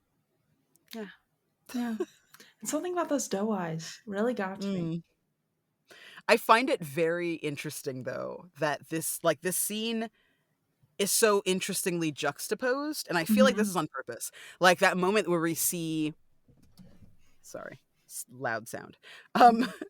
that moment where we see Louis and Armand kind of walking around, and Armand's giving the flashback to when he met Lestat for the first time, right? Mhm. The squalor that Armand was living in, we now see Lestat in a similar Mhm. situation. And I feel like that's why it was important for them to show that scene this season and to Yeah. have that flashback, even though that's not really the story that we're telling. Like that didn't have to be included. But I feel like part of it is to like show almost the cycle, like the cyclical nature of vampirism too, right? The rise and fall that we see. And I feel like that's a nice lead in to the Vampire Lestat. I feel like from that squalor and that moment where he and Louis are together, like it's beautiful. You see Lestat, he has this big piece of wood that is shaped like a keyboard. It has all the keys on it. Um, when we enter the scene, we hear him listening to music, right? And you don't realize until halfway through that, like, it's not really that he's living in squalor because he's down and out on his luck and he can't afford anything else. It's Mhm. because he's biding his time. Like, he literally is just like, oh, hey, if I had known you were coming, I would have dolled up for you, right? Like, that's very much the sentiment. Like, I wish I looked prettier now that you've Yeah. come to visit me, right? But he's like practicing his keyboard and piano playing skills, Mhm. listening to music that Siri is playing him. Mhm. So he's got like Apple Home technology in his squalor. Like he's so extra, dude. Like he's so extra. Like every step of the way, this man is so fucking extra, right? And Yeah. he's just like he like stops. Hey Siri, please stop playing. And Louis like, are you kidding me right now? And Lestat's like, anyway, what were you saying? Oh yeah, no, I'm really sad and I'm living in squalor, but I'm so excited to see you. Yeah, I It's can't stop thinking giving about Claudia. Yeah. it's giving when Yeezys decided to sell, or was it Balenciaga? I don't know. It was either Mm-hmm. Yeezy or Balenciaga that like decided to sell what was supposed to be like homeless rich people Mm-hmm. clothes. You Mm-hmm. know, that's what Yes. Lestat's giving. He's like, I'm because without you, Louis, I live in squalor. And Louis like looking around, and he goes, I swear to God, if I go in there and you have a gold bedazzled coffin in I'm gonna that lose room, my mind. I'm gonna lose my shit. And Louis like, no, it's a lot of poverty. See, look at all the poverty I'm surrounded by. Alexa, stop playing. Like, Oh my god. Yeah, I don't know. Like Louis comes in with like this 100-year-old apology, right? 77 years in the making. Looks at mm-hmm. Lestat and apologizes and thanks him for everything. And like Yeah. you see this like wave of relief cross his face that like it's 1,000%. Like he like tucks his hair behind his ear. Like I would have Mm-hmm. put my face on if I had known you were coming. Like very like continues through that preening thing where he's like, don't look at me like this. I look hideous. I'm in squalor, don't. Um and Louis is just like, no, seriously though. I really care about you. And like the hurricane's like there, right? The hurricane's like Yeah. howling in the distance. You know it's coming, right? The window starts rattling a little bit and they're just having this perfectly normal conversation in the living room. Mm-hmm. And like it's so gorgeous to like see them like care for each other. And then Lestat is like September 8th, 1973. Were you there? Armand reached out to me. Were you there? And Louis like, I was there. And he was like, did you hear what I said? And Louis like, no. And he's like, I told him I loved you. You'd hurt yourself? What happened? You had hurt yourself? Why would you hurt yourself? And like shows this care for him and like the dam just starts to Mm-hmm. break down and like you see it breaking down in real time between these two men, between these two Mm-hmm. lovers, right? Like Louis has not had a chance to mourn that, right? Armand wiped that Mhm. from his mind. So he hasn't the time to actually like sit with that grief and why he did what he did. And he says, I was going to be with her. And Lestat's like, I think about her all the time. Ever since that night, all I see is her face. I just think about her all the time. Is it the same for you?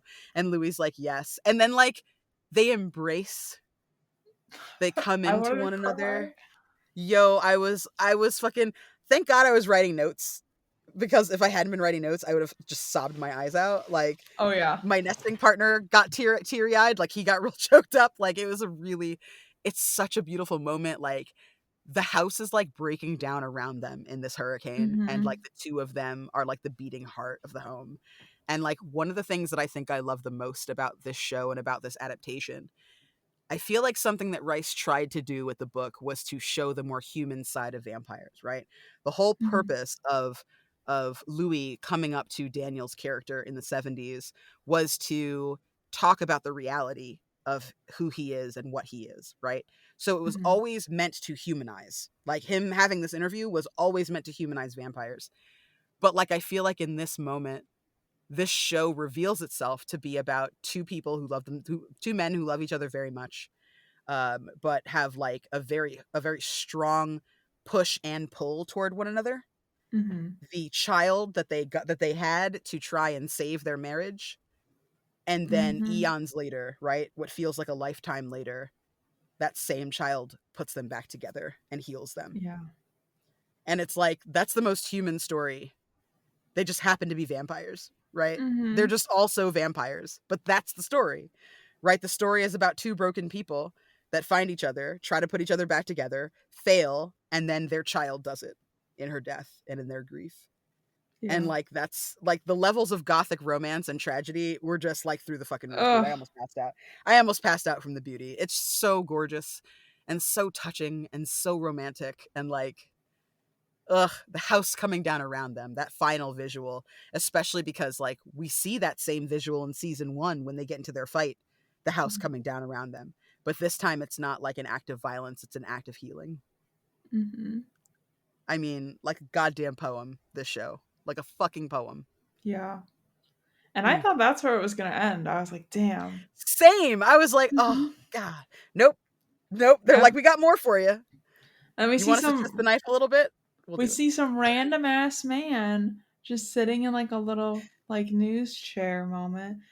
And he's like, and I'm joined today by fictional author. And I'm like, fictional author? Like Daniel Malloy. And fucking Daniel walks out there and he's like, not fiction. I did interview a vampire. And he goes, okay. This like fucking He TV picked the host. wrong channel to be on. Yeah. Gives him the That dude was hardest mad at him time. before he even came out. He was like, "You've wasted your entire career. You're such a fucking hack. Your legacy is ruined." I'm like, "Why Mhm. would you say that to someone's face? Let him sell his book. Leave Literally. him alone. He's made his millions, right? Yeah. Like Charles Dickens can't have one shitty book. Leave him alone." Literally. Fuck it. So Daniel just starts talking shit about this host. And he's like, fuck you. I sold 1,000,000 copies. So Mm-hmm. whatever.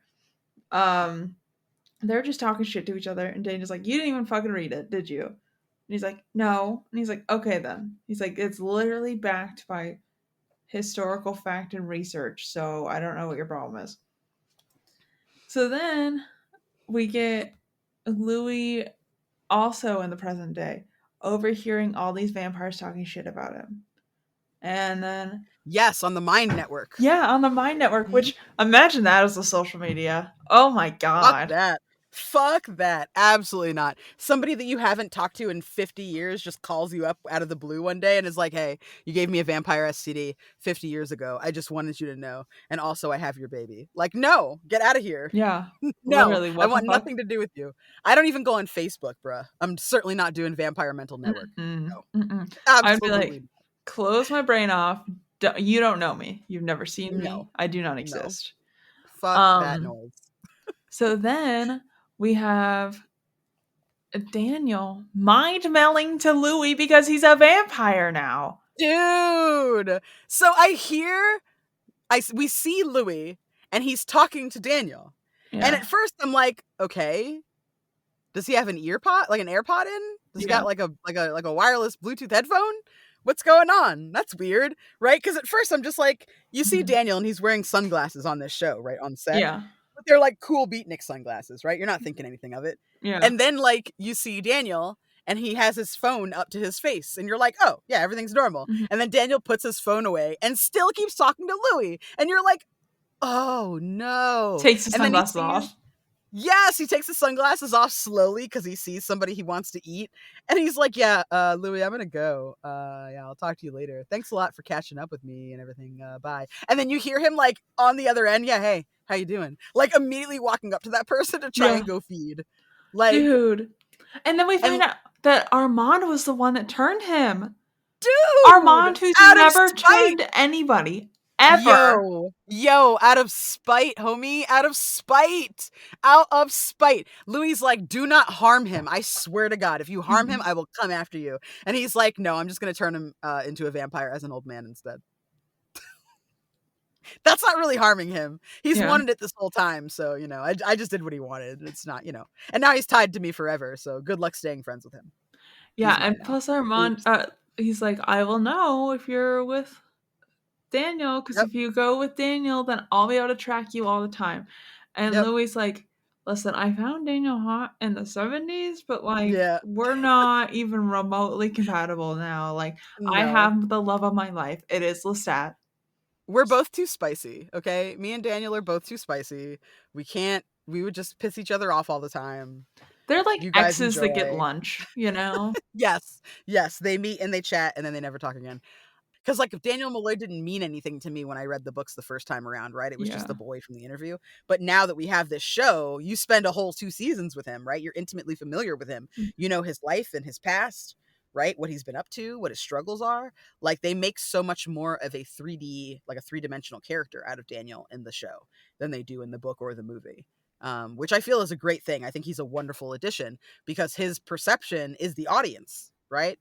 Like the audience is the stand-in in the book to Daniel. So if you're watching the show, having Daniel there as a vehicle does really help, in my opinion. I thought that as a plot device, having him there, especially as an unreliable narrator, was like really, really interesting. Mhm. Um, I don't know how they're going to handle it next season. So that's the end of the show. Like Louis closes out by listening to the worldwide vampire web network and sits down in his house where the tree, by the way, is no longer there. It's just the rock garden. There's no Mhm. tree, Mhm. which feels symbolic. Because there is no tree, you can see the painting of Louis's dead brother in the Mhm. corner, right? With a light over it, symbolizing his like return to center and a return to himself.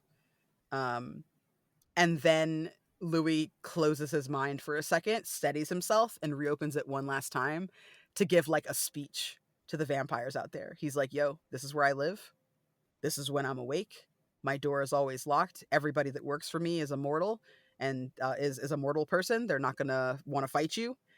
Come by, like come by. The security that's here is for mortals. It's not really for vampires. So you want to get me? Fucking, I'm the fucking night. I'm the fury. Come at me. Like, And then he says he's the and with king of the night. the king of the night. So Oh. that is a fucking banger ass scene, right? That is a way to fucking close a goddamn show, right? It's awesome. Like Jacob Anderson delivers it flawlessly. You believe him. You can Mhm. see that this is not the Louis that we started the show with, right? He is a very new and fully realized and fully actualized person. It also feels like a wind up for me, who is a fan of Queen of the Damned, because that is basically what Lestat says in so many words to the detractors that are upset with him for revealing that vampires exist in the Vampire Lestat, right? Cool. So when he becomes a rock star, part of his rock star thing is that he tells everybody vampires are real, and he's serving as that example, right? Mhm. So the vampires do go after him, right? There's all kinds of vampires that are like, yo, we got to exterminate this guy. Mhm. He's, breaking down, what in Vampire the Masquerade is called the masquerade, right? Which is hiding in plain sight. That's a way that vampires have, been able to live for centuries, undetected by humans. So basically, Lestat drops that. He drops the veil and is like, yeah, I'm a fucking vampire. What do you want?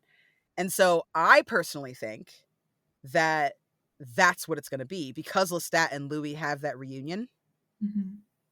Part of me wonders if Lestat becoming a rock star is partially for Lestat because he's himself and that's exactly what he would want, but also partly to distract from Louis and save Louis's life. Because if all those vampires are like, oh, Louis exposed us, how do you get them to fuck off from Louis, but by giving them a bigger fish? Mm-hmm.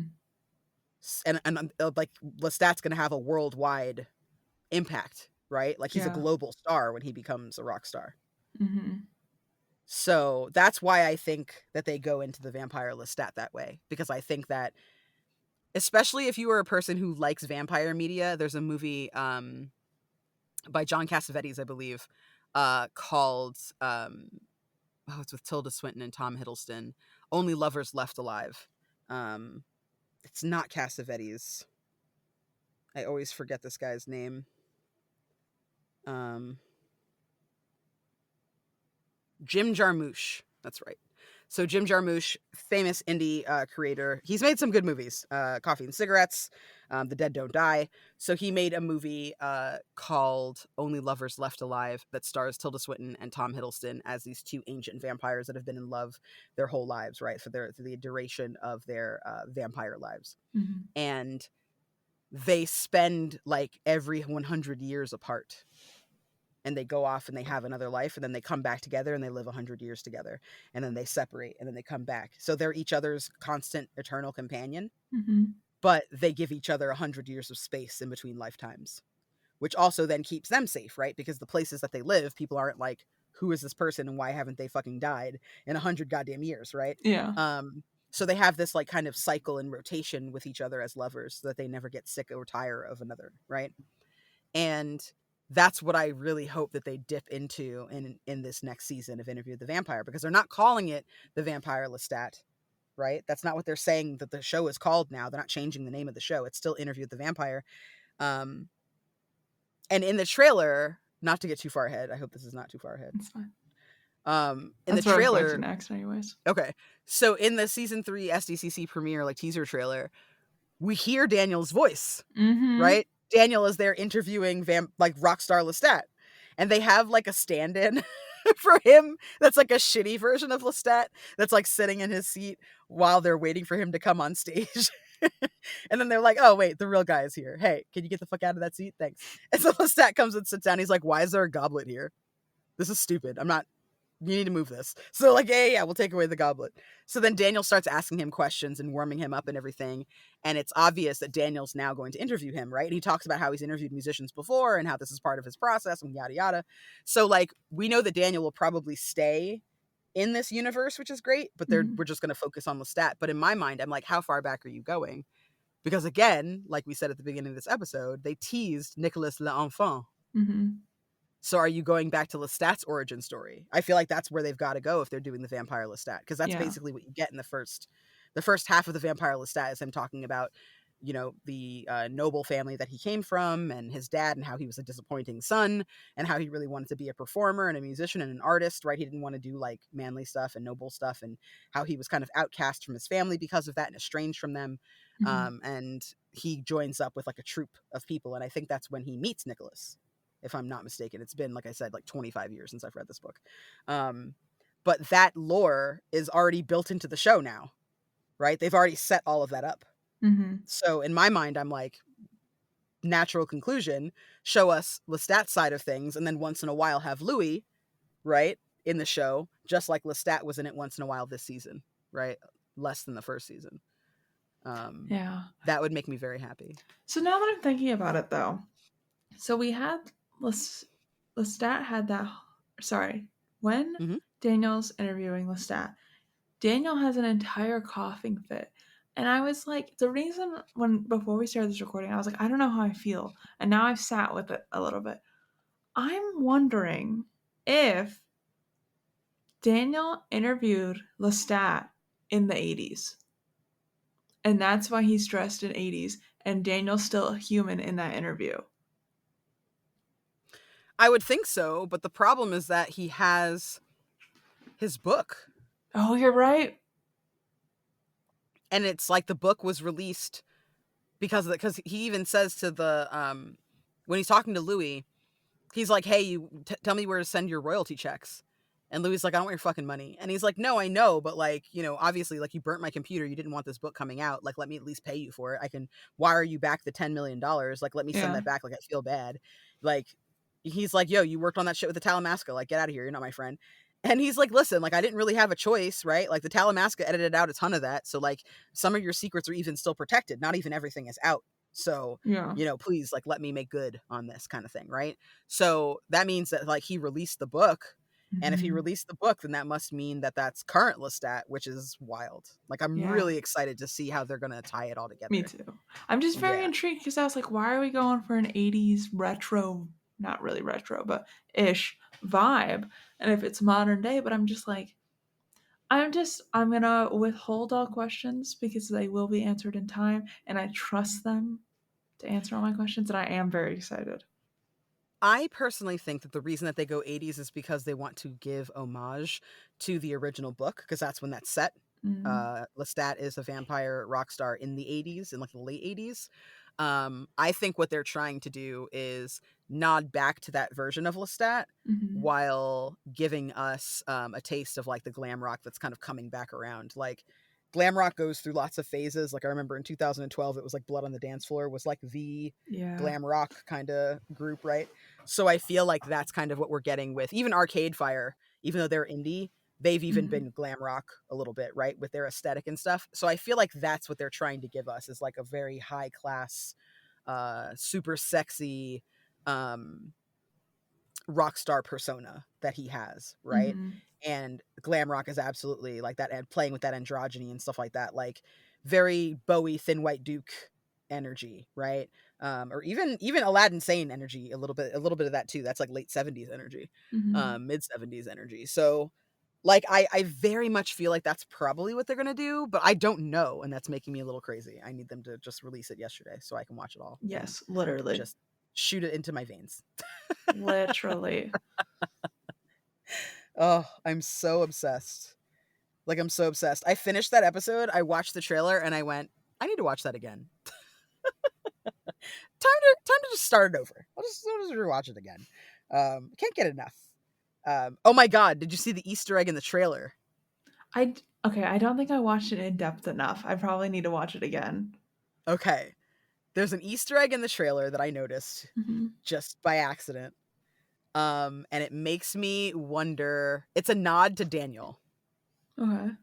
So there's a camera person that goes to remove the goblet and do the clapboard, right? The Mm-hmm. little, like, action, whatever, the little choppy board thing. Yeah. His arm comes into frame, and there's a tattoo on his arm in script that says something like Armand was right, or Armand was telling the truth, or something like that in script on his arm. And I'm like, hold the fuck on a second. What's that? What's that, Hello? sir? Excuse. What are we doing? You guys are tricksy. I see you. I fucking see you. That's what his tattoo says. And you know that Danielle is fucking the fledgling of Armand. So I'm Mm-hmm. like, okay, well, is that your camera person? Is that a whole outfit that's working for Daniel and he's like secretly a minion of fucking Armand? Yeah. Is everyone coming back next season? Oh god, Yes. I hope so. I hope The so. answer, I believe, is yes, because Yeah. that was there for a reason, right? It also serves to show that people have been reading the book, right? Mm-hmm. To have such a strong opinion about Armand was right or whatever, right? Very Magneto was right, Mm-hmm. like it shows that people are paying attention to that news. But at the same time, what the fuck? Yeah. The music sounds slamming. Like, the Mm-hmm. music honestly sounds great. Sam Reed sounds sexy as he's singing. Oh yeah. Like, I really, really hope they keep the interview aesthetic because I would love to see Lestat. Like, the last bit of it, you see a bunch of frames of Lestat in different outfits in Mm-hmm. varying degrees of bloodiness. And I'm like, okay, well, can you keep that interview format, but make it look like that? Right? Yeah. Like it's a VH1 behind the music interview. I would fucking love that. Yeah. It seems like that's what they're doing, and I'm very excited. Oh my god. And then the lockup at the end. They show the Vampire Lestat's logo. It's an LV, but it's a VL for Vampire Lestat. So And I'm good. like, what a tacky bitch. Love him. Love him. I love him so much. He's so awful. Like, he is ruthless. Like, I love him to death. I cannot wait, honestly. Oh, and what's your theory? That's my Oh, theory okay. about the Vampire Lestat being a ploy to hide Louis and to make sure Louis doesn't die, because Lestat's like, I have the blood of Akasha, I can take it. And then hopefully Akasha will come back because she'll hear him singing. That's what happens in the book. Uh, Like he bites her when she's still in her stone form, and mhm, they have like an intense mental connection, mhm. but she's like dormant or whatever. And I think what brings her back is like him being out in the public eye and that belief surging again. Ooh, Um yeah, like I'm dying for that. Dying for that. me too. I'm excited. Mm. I can't wait. I cannot wait for season 3. It might actually kill me. It might actually kill me to wait. Um, But anyways, that is all we have time for this episode. We will definitely be at least rejoining you for season 3. At this point, yes, we have terms and conditions, which is every time a new season comes out, we talk about this again. So, correct. if not the Vampire Lestat, very much season 3 for sure. Yes, yes, absolutely. But Candace, where can the people on the internet find you and all the stuff you're working on? You can find me at the Candace Marie on Blue Sky, and very much less so these days Twitter, as well as Candace the Magnificent pretty much everywhere else like Instagram and YouTube and Twitch. I am going to be trying to stream sometime soon, hopefully, if I can make some time. You can hear more of me on the podcast's frequencies, Partial Veil, as well as Three Black Halflings' new AP, City of the Black Rose, Herald of Shadows. And you can also hear me in the upcoming video game Monaco 2. It's going to be out on Steam, I believe, by May 2025. So it'll be, Thank you so much for having me. This was of so good. course, this will be like the perfect time because people can pre-order it like a month before it comes out. So that'll be Yeah. excellent. But I know this is great, and I can't wait to talk more about more vampires with you. Same. Bye, everybody. Bye.